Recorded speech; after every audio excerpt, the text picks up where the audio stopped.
Hey class, Mrs. Lowe here. I'm working in section 5.6 on solving quadratic equations by factoring, and this is actually one of your homework problems on page 255. This is number 3, letter E. So the goal here is to solve the quadratic by factoring, and basically what does it mean to solve a quadratic equation?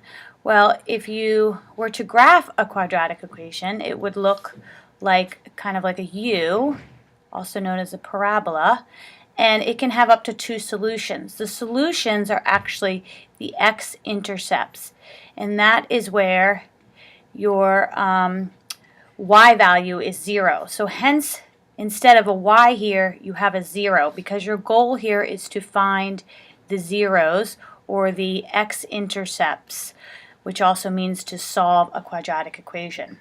At most, you can have two solutions. The least is 0. So here we're going to solve by factoring.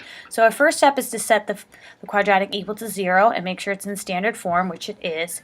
And now we're simply going to go through our factoring steps where we do a times c. So we get 36 for our product.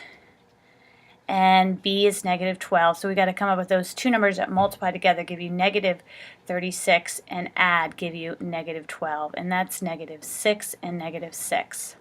So I split the middle term using our two terms, negative 6n, negative 6n. Bring down the first and the last, and equals to 0. Remember, you're solving an equation here, so make sure you have an equal sign and the 0 every step. Pull out the GCF of the first two is 2n, and you're left with 2n minus 3. Pull out the GCF of the second two, bringing down that minus. The GCF is 3, and you're left with 2n minus 3. And you notice that the blue and the purple have the same factor, 2n minus 3. And what's left over is 2n minus 3. Well, you're not done here. You have only factored. Now your goal is to set those factors equal to 0 and solve for n. Well, both of these are the same, so I really don't need to do this twice. I'm just going to set one of them equal to 0. I would add 3 to both sides and get 2n equals 3 and divide by 2, so n would be 3/2. Because this factor is the same, I would get the same solution. This is called a double root because the solution is basically twice, though you can't possibly have two solutions.